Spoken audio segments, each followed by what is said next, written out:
We are back with the 10 Toes podcast. I'm Kyle Sandler from Federal Prison Tips with my host, Jason Votrobek.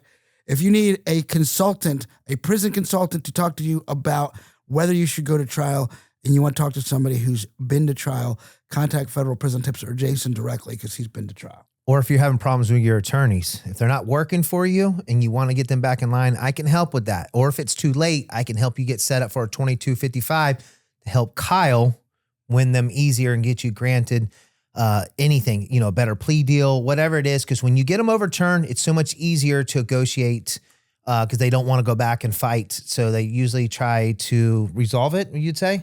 Absolutely. So, Jason, this is the first time we've had somebody that hopefully will be in Congress. Woohoo! I got Te Dora Brown today from Chicago. Yes. And before, let's set the record straight. You said you're really from Chicago. Yeah, I said I'm really from Chicago, the west side of Chicago. West side, that's me. And you grew up in Chicago? I am born and raised in the full blood of Chicago on the west side. Went to high school, public schools, went to elementary school. Also, I am a college graduate from one of the city of Chicago. So I am a full-blown Chicagoan. That is awesome. And you want to represent Chicagoans. So I am going to represent my district, which is the 11th district, and I am running as a Republican. I know, conservative. And I chose to walk away from the Democratic Party for so many reasons. And we can talk about that later, but I am running to make some change, do some legislations. I'm a huge Trump supporter because Trump got me out of federal prison 33 months early. And I wasn't pardoned, but I'm a First Step actor. I was the 8th person in the whole country to come home on First Step Act. Oh, wow. That's back awesome. in 2022. I violated and went back and got First Step again. Oh, wow. But, 2 times? Yeah. But there's people out there that are like, Donald Trump raised the price of gas and the price of milk and the price of eggs, or Donald Trump did this or Joe Biden did that. I have real, without the First Step Act, I would have done a lot more time in federal prison. And he did do that. And then also the policies line up with my views. So tell me, what makes you qualified to run for Congress? Well, if anyone knows, if you're here in the United States, that you're qualified because I am a natural born citizen. I am over the age of 21. And I am a voter. That's all you need to qualify. That's all you need to be qualified to run for Congress. That's all you need to qualify. Some people don't know that.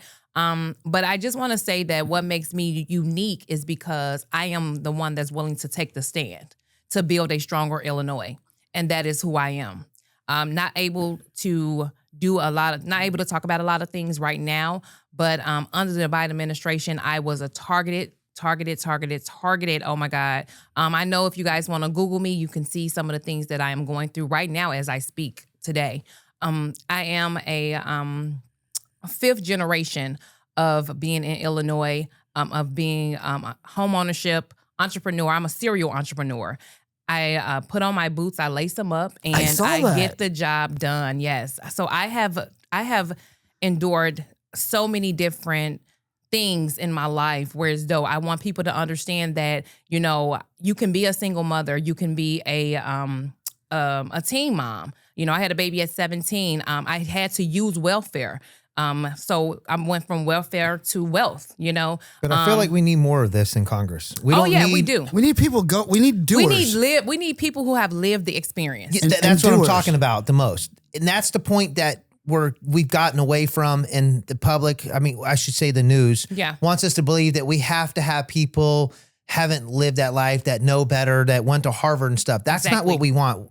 Our country was built on people that fled away from Europe, the white man that fled and got away from the king and the queen and how it went. And then they had to created it, and then don't get me wrong, the country's not perfect. Oh yeah, no. We've been ups and downs. We've done bad things. We've made it come back around. But we need to get back to the basics. Yes. We need people that grew up in the streets, struggled to understand the neighborhood. I'm tired of people that come from different neighborhoods or didn't live in the neighborhood, and they want to represent the people in the streets. Exactly. And I feel like that's why we're having the problems that we're having. We're having a gated community person representing a district that is low income. Thank you.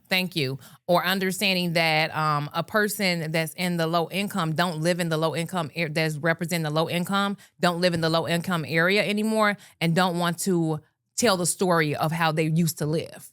Yes. So Right. they're hiding behind the fact of that. And me, I'm going to get in the forefront of it. I'm going to let you know that I had to once be on public aid, that my first job came from working at Atlanta Life Insurance Company as a receptionist. And I got that through public aid. Understanding that TANF is just temporary assistance for needy family is not something permanent. There should be term limits on anything that the government is providing. That the government is not just for us to lean on permanently, but it's just for help, HELP, and for a small limit at a time. That's it. Right. A lot of us don't understand that. There's families that stay on welfare and Section 8 and food stamps for life. They have been handicapped. Where they have been you taken said you're, care of. fifth generation of home ownership. There are people that are fifth generation of food stamps and welfare and public assistance. Oh yes. Yeah. Oh yes. But, and we need to get away from that. And you're a doer though, and you're a very diversified entrepreneur, right? You have early education centers. Correct. You also do real estate. Correct. But when you think of a woman in real estate, I think of somebody that's, pushing houses. But it's my understanding that if you need to, you'll get a hammer and nails and carry 2x4s. Oh yeah. So I'm not really a social media person, but if I have to help move drywall, 12-footers, 10-footers, whatever I need to do, I'm going to make sure that I'm not just wearing the actual white construction hat. I'm actually wearing the yellow one too, because at that point I am a laborer, so I'm in the field. Construction that gives you a better voice to speak for the laborers too. Oh, for sure, and so people can understand that it's okay to take a trade. That you don't have to go to universities and get into debt. I'm not knocking universities, right? But I am pushing the fact that right now, especially in our community, that we need our trade. Here's the issue, but we've gotten away with, because people are saying, well, if you didn't go to college, you're not smart. Yep. Okay, well, who does all your plumbing? Who does your electric? Who builds your houses and does all these things? Well, the thing is, it's like they're saying, well, you're not smart. I'm like, okay, well, can you come over here and fix that? No, well, then you're not smart. Because guess what? You're going to have to third party it. Well, well, not even that. It's the fact that just because you go to college doesn't mean you're smart. There's more millionaires built in this country from not graduating high school. I don't know if it's changed now, but 10, 15 years ago, that's was the stats. So people got to understand, just because you don't go to college doesn't mean you're not smart. Right. We need more people that are from the community, of the community, understand the community. And I say the basic people, because these people all think just because they go to college they're smarter, they're better educated, they know better than the people they are. Well, there's less of them than us. And the most of them don't have jobs. A lot of them are driving Uber right now. A lot of them are, this is just what it is. I don't know about any other state, but in our state of Illinois, even in my family, I have a long list of college graduates from universities that went to DePaul University, that have went to Alabama A&M, that have came down to Florida and did, but guess what? They're not working in their field. So I'll tell you this, I know a number of people that make six figures that drive trucks. Thank you. Yeah. Oh, yeah. And it's one of, and from my prison background, from being in a prison, it's one of the the fastest ways to success for people coming out of prison. Yeah. Yeah. Is a trade. Yeah. Trade is what it is now. And what's good, what I love about trades is that you can turn into entrepreneurship. And once you turn into entrepreneurship, then you're actually being your own boss. So you're becoming you're becoming the CEO of a company. And this is what I mean when I'm saying building economic development. So if I lived in Chicago, obviously, because of what we do, we're going to ask you about prison. Oh, yeah, for sure. But, the two biggest things for me are prison and reentry. Okay. And for me, I applied when I left federal prison in March of 2024. Mm-hmm. I applied for 367 jobs. Oh, wow. I applied for every single job on honestjobs.com, which says that they specifically offer jobs for felons. Okay. And I got nothing. So let me say something here. Back in 2003, I started a company called Ratcliffe Solutions. Okay. And it was supposed to be a company for ex-felons. I knew I would never have been in trouble or anything, but this is just what God had put on my heart. And I was living in Maywood, Illinois, and I was married to my first husband. And he seen the vision, but no one wanted to help me, right? So I decided to let it go, leave it alone. I opened up a company called Te Dora Brown Enterprises, Ltd., which is one of the few staffing companies in the state of Illinois that is MBE and WBE certified. If you don't know what that is Minority Business Enterprise and Women Business Enterprise. So I'm one of the very few that have those credentials behind my name and my company. What I do is I actually hire ex-felons. And one of my biggest jobs or one of my biggest contracts was the Sheraton Grand Hotel. Okay. And I hired 180 people that year, which was in 2018. So when you talk about reform and prison reform, this is just who I am. I just want to help the people, not understanding that I was going to be in a situation, but just knowing that the rehabilitation portion of leaving prison, that you want to be able to help the people not be able to go back. So when I talk to people like yourself and they say they have been back, I always want to know something had to happen for you to go back you know. Right. Even my husband, right? He's an ex-con, right? He's an ex-felon. And I asked him the same questions. You know, after a while, you know, you could just see difference in a person. And I'm a prayer warrior. So I will say, you know what, you're not about to do whatever you think you're about to do, you know, because I can see the pressure. It's like, you know, it's the pressure of not having and balancing out left and right. You get what I'm saying? Yeah. So I wish we can have a program that we can introduce a program that would allow people that are coming from prison not to just go into rehab homes or rehab houses. We can build a homes for these people that's coming out of prison, that we can be able to give them, you know, show them trades and show them entrepreneurship, also show them leadership and show them how to finance their money and get them on some type of payment plan or savings plan. A savings plan that would allow them to save. And once they see the money in the bank, then they'll know that they don't have to go back to what it was before. So I'm going to elaborate on this a little bit because I like what you're saying a lot. Okay. So in federal prison, they say, we have all these classes and courses, okay? Mm-hmm. It's inmates teaching. Okay. So if you watch the movie Below, where Johnny Depp, and says, hey guys, listen to this. I need y'all to do this so I can get a time cut. And they're like, man, take your ass up out of here. And he's like, okay, listen guys, I'll teach you how to drug smuggle half the time, but you gotta pass this class so I can get the credit. So he's teaching them crime and data. Well, that really does happen in there. Okay. I paid Max, which is currency, little packs of Mac, or stamps to pass my classes so I could get the credit so it looked like I'm programming. Okay. But the programming is fake. So then let's just say prison's fake. Now we get into reentry. It's supposed to be the halfway house. They're supposed to be teaching us these things. They don't. It's all lies. It's all whatever.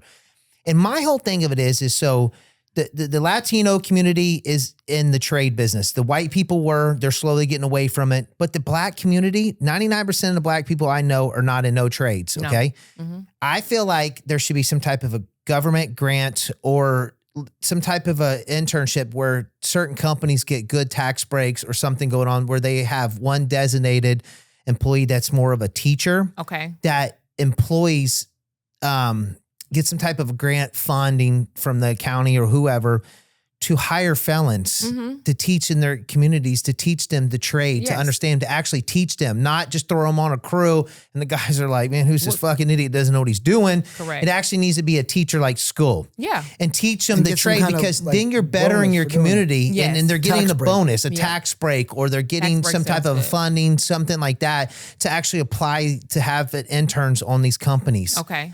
That would be huge because the thing is there's so many people that are coming out of prison that have no trade. They've been drug dealers their whole life. I lived it. I know. So luckily, they don't teach you guys trades no, they don't teach us really They try to. I mean, they say they do. I mean, for me, it was cigarettes. It's like if you came into my class at Montgomery and you gave me a cigarette, I'd put your name on the sheet and then you could go do whatever you wanted. And I had a bunch of cigarettes. Oh, wow. That was class. Yeah. Okay. There's very few. And the people that do get the real jobs are guys that were doing it on the streets. And majority white boys run all the, what do you want to call it? The electric, plumbing, HVAC. Votac. So we pretty much run everything because we have the trade or the Mexicans do. Got it. So, but they're not wanting to teach you anything. There's no such thing as real trade. There actually needs to be real college class trades in there. But this is the way the system is broken. So in prison, I'm sorry to ask these questions, but you're fine. No, this is great. So if you're in federal prison, what is the reason besides taking you guys off the street to stop you from doing a crime? So that's the the goals of the BOP are to, obviously to protect the public and then to rehabilitate and reduce the likelihood of recidivism. But how are you protecting the public if it's a nonviolent crime? Exactly. I mean, I don't know. I don't know. I'm just. I'm going to tell you. I'm going to tell you the other side of it. Let me answer this before we do that, because when we're talking about white collar guys, for instance, we know white collar guys who's gonna go to prison soon, and they got to put him in prison to protect the community. But he's been out now for the last 18 months. They didn't give a shit about protecting the community then. Why does it matter now? That's why I'm asking. So if a person has been out on bond or whatever for a certain amount of time and nothing has happened to that person within that time frame, why is it that, because this is what you do with the federal prison tips. So why is it that they want to go, I don't want to say it's what the public wants to see. Why? Okay, that's what I was going to say. Why do they could want be a them vehicle. to go back? Maybe that's something that judicial committee people could. There's no money to keep you out here, so I'm going to explain about small governments. The thing is, it costs less to keep you out here than it does to keep you in there. It doesn't matter. They print the money. There's no such thing as a budget. It's a lie. I'm going to explain this to you. So a politician told me one time, he says, why don't they legalize marijuana? Mm-hmm. Why is alcohol legalized but marijuana is not? There's no money to be made in marijuana. People go, well, there's taxes. There's taxes. There's no money to be made in marijuana. You talking about here? Yeah, America. Well, there's in Illinois, they clocking some money. They clocking back. Taxes. That's it. Oh. But that's the same thing. You get taxes off alcohol, right? Yeah, cigarettes? for sure. Mm-hmm. Why are they legal but not marijuana? Got it. Because I want to explain to you why what he told me makes a lot of sense. And a lot of people don't open their eyes up to see this. Does marijuana, besides paying taxes, make any outside revenue? Does alcohol? For sure. DUIs, domestic violence.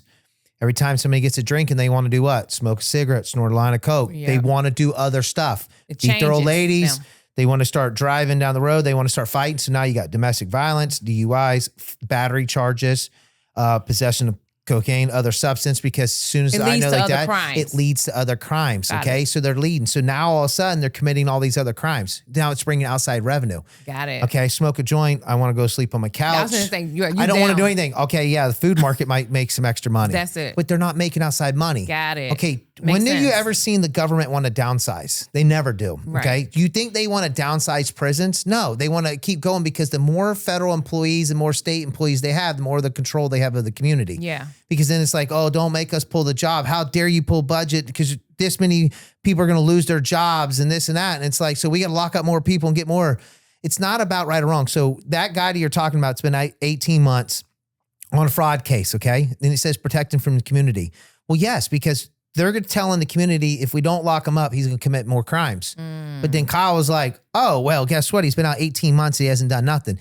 Anytime that's nonviolent and it's like fraud and stuff, there's money to be owed back. Locking them up does not pay them people their money back. So exactly. Maybe, make it hard on them by keeping them out, right? And then making them pay it back. And it's going back to destroying families. No, that's what they don't care about that. Okay, exactly. So we care about when we take an illegal from his family, but every day an American citizen is being taken from their family and destroyed. Mm-hmm. I watched my daughter cry when they put me in handcuffs and took me away. I didn't see nobody crying for me. I didn't see nobody protesting for me. Right. So it only matters when they're not American citizens. That's my eyes. When I tell people is, that's why we need people from the community, more people like you that are fighting Congress. I wouldn't care if you're going for blue, red, doesn't matter to me. Exactly. It's the fact that we need people that's in that community, that's tied to the community. They're going to be held accountable from that community, not hiding behind a gated community. Exactly. And only the people from that community understand it. That's it. Understand. And I also too. And the thing about it's going to be hard for you as a Republican running is because probably majority of people in your low income are on some type of a government assistance. And they don't understand. it. You're not going to pull it from them. You want to get them off of it. And then the Democrat's going to say, well, listen, she's going to get you off it. I'm going to keep you on it. Yes. So they're automatically going to vote that way. And that's the problem that the Republicans need to figure out and understand, that they have to relay the message that we're not taking you off of it. We're going to help you get off of it so you can better your life. You're not handcuffed. But when you're talking about politics and people taking family members off the street here in America and incarcerating them, the war on drugs, the 924C, all of the mandatory minimums, most of that legislation was introduced by Strom Thurmond and Joe Biden. Yeah, as they were Democrats. And getting back to if you have a non-violent offender that's on the street, but you guys are protecting the illegal immigrants that have committed violent heinous crimes. It's just not making any sense. Something is not adding up. That's just it. That's all. It's not balancing out. Like I said, you have, and I will mention Black American legislators that is actually in Congress now that would stand on the ground and fight for not to deport a citizen. But you have a person that is standing right here that they're trying to take away from their parent from the child that the parent has not did something. I mean, it's just not making any sense. It's not making any sense. It's not making any sense. It goes back to, I was talking to you before we came on about the Larry Hoover type thing. Oh, yeah. Trump pardons him to go back to state, okay? So Trump does it. Now he puts the pressure on the Democrat Party because they're saying they're for the people and they're for change and not locking all this stuff up. So he does what the American people want. Right. He starts pardoning people that have done too much time, injustice, whatever. Correct. I'm not getting involved. I don't know his story all the way. But now it becomes to the Democrat governor and he's saying no. Yeah, that's our governor. And it goes back to, here we go again. People need to start doing what they're saying they're going to do. Thank you. And we need more people of that. I don't know much about you, but the thing about it is if we have people from the community, I think you're going to be held accountable more when you're living in the community around the people. They're going to put pressure on you. Oh yeah. And that's the thing. You want the pressure because you want to be able to deliver what you're speaking and what you're talking about. It's just that simple. It's not that I don't want to step out and just be quiet or, I want to be able to step out to be on the scene. Yeah. I don't want to, we don't need people to come out. And that's not just in Illinois, but everywhere when it's time for election. We don't need you just to step out when it's time for the election. Well, it's like AOC. They say AOC doesn't even go back to her community, doesn't do anything, but she advocates for them so much and all kinds of stuff. I can go on both sides of the parties that do this. This is not just a one-way party thing. Yeah. My point of it is that people need to start, like you're saying, they come out only when it's time for re-elections. That shit's got to stop. It has to stop. And I feel like people should wake up and say, oh, you only came out because it's election time? Well, I'm not voting for you now. Let's get somebody new in and try them until they get the point. And I feel like if people would start really pushing on that, I think the tide would change and people would start being like, oh, I have to campaign all year round now. I have to campaign all the time. That's what I'm getting paid for. Yes, and I just posted that on my ex. I said, whether you win or lose, you still need to show up. Because it's not about, one of my main things, and you can ask my husband, I told them at one of our meetings that we don't need a lot of primaries. Whoever the stronger candidate is, that's what we need to back up. We need to let your pride down. You understand what I'm saying? Because at the end of the day, if we're out here trying to use all this money for primaries because I'm going against you because you're a Republican, and then we're going against you because you're another Republican, and the Democratic Party is only one person standing over there, and they're standing back and got all this money, millions and millions of dollars because we're in a Democratic state. We don't need that. Who in the freak is the strongest candidate? I need you. Let's do a poll to see who is the stronger candidate with them not knowing who the candidate is. But the problem is polling's pretty bad though these days because you can buy polling and they've been pretty wrong about Trump. Yeah. Oh yeah, for sure. And so it goes to expose, like Trump or not, he's exposed the system on every level there is. Love it. And for the people that don't want to see it or never going to see it and they don't want to see it, and down that's the deep, thing. Behind closed doors, I think they do see it. They just don't want to admit to it. They don't want to admit to it. And they want to turn a blind eye. Blind if they didn't see it. They want to turn the blind eye. They do want to turn a blind eye. Yeah, and that's the thing. One thing I love about our president is that he's did something that we've never seen before. He let us see it. Exactly. That's good or bad. Well, I mean, good or bad. So here's the thing about it. Get on, like you're saying about Googling you, and they're going to find out some stuff. Yeah. You know how many people didn't realize that you could be a convicted felon and still run for president?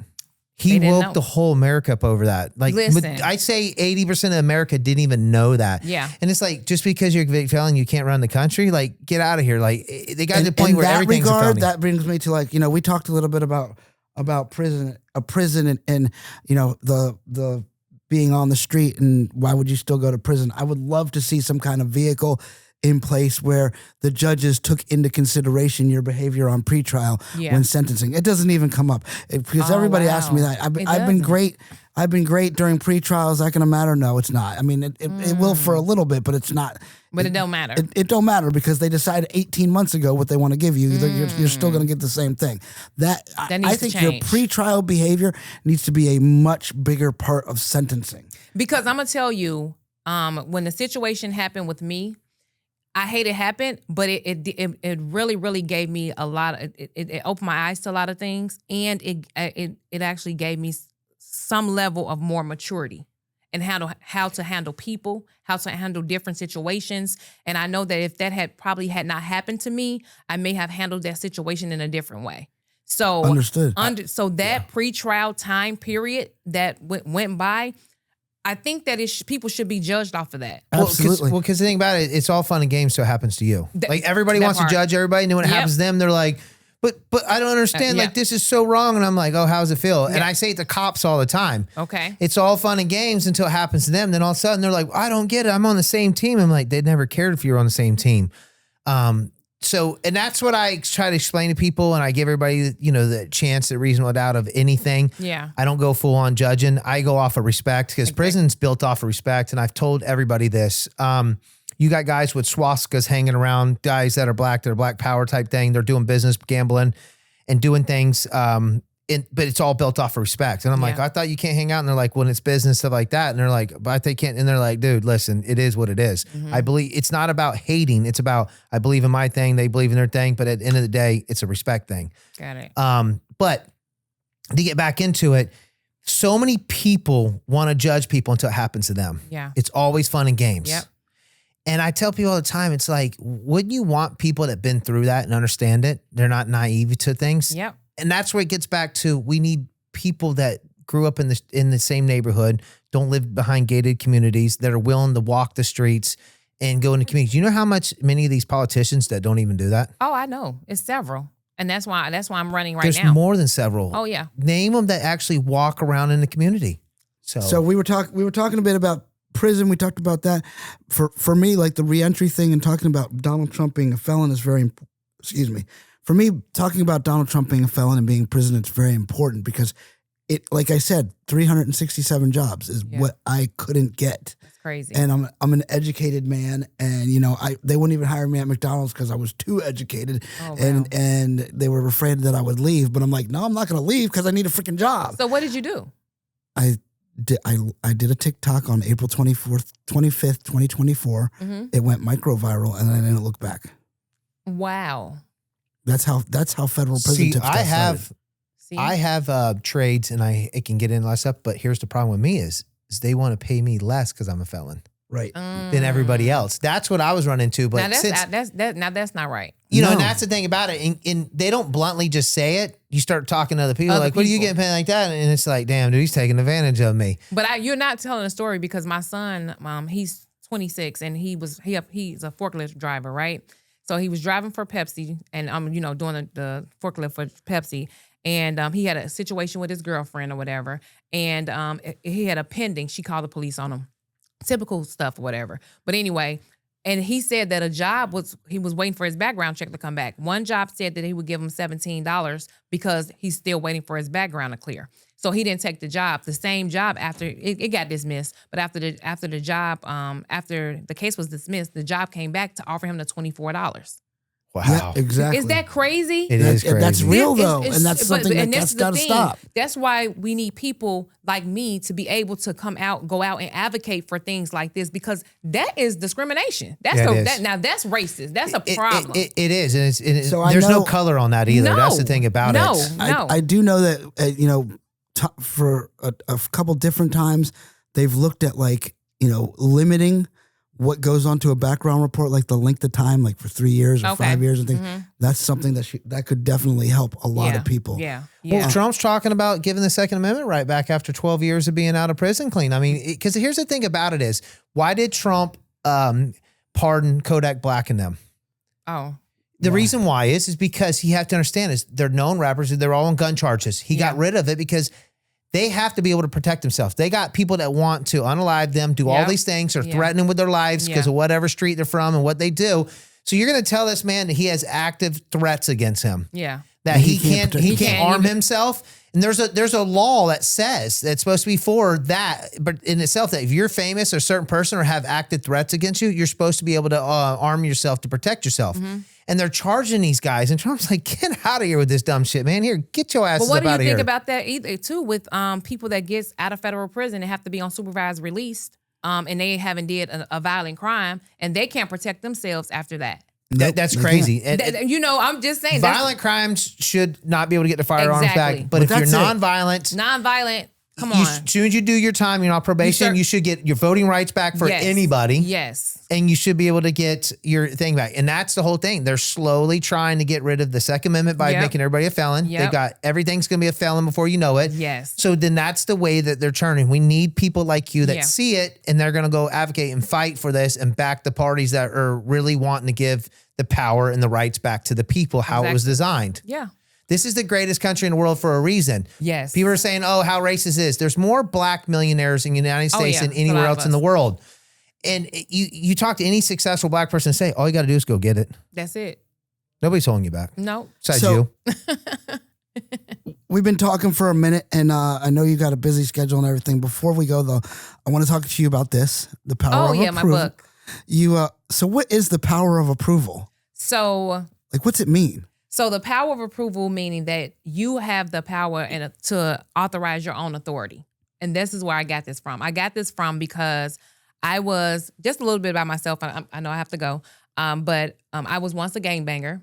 So, were you? Yeah, I was. I was one of the bad girls. I went to 3 different high schools. I got kicked out of school. I was the only girl with all my boy cousins. I was considered a tomboy. And I was seeking for something that I thought I didn't have, but I did. My mother and father, they were middle class. They had money. They were good. In my book, I always say I thought we were rich, right?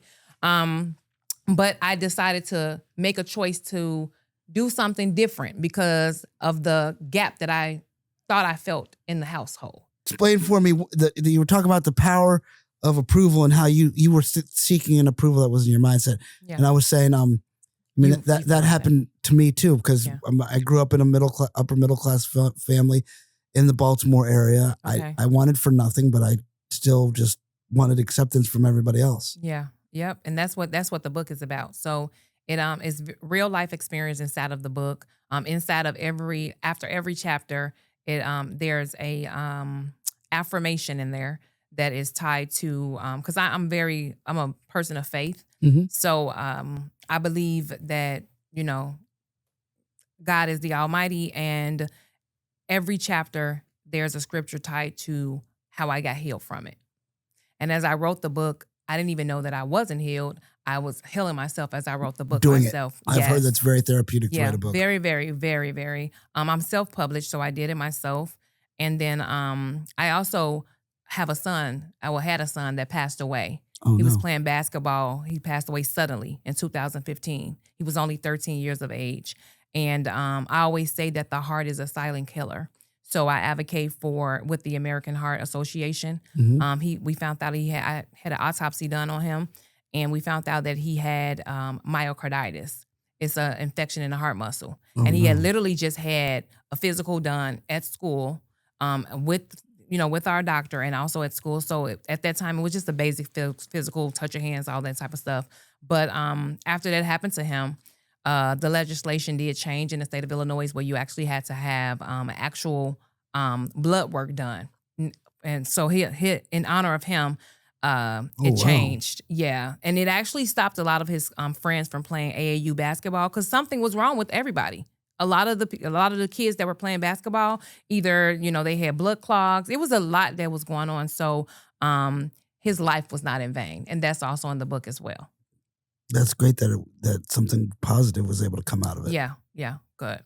And so you're running for Congress. Are you excited? I'm excited. Yes. I'm excited for this run.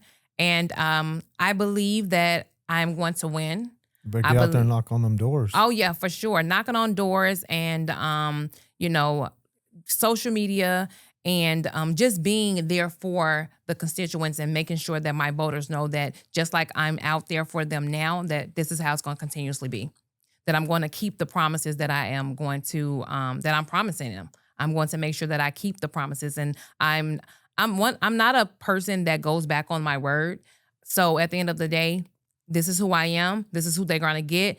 And I look forward to, making some changes. I'll tell you what, if you get there, the federal prison in Northern Illinois, Thompson, needs some help. Oh, we're gonna be making that call to you for sure. Yeah, we're gonna put some things together, and this is one of the reasons why I know that I have to, push myself out there and make sure that I'm willing to accept the scrutiny and everything else that's coming behind it. I would just have to walk with my head up high and don't look back. Just continue to move. And I just want you've got this other thing going on. The way that we met, we kind of loosely touched on it. Mm-hmm.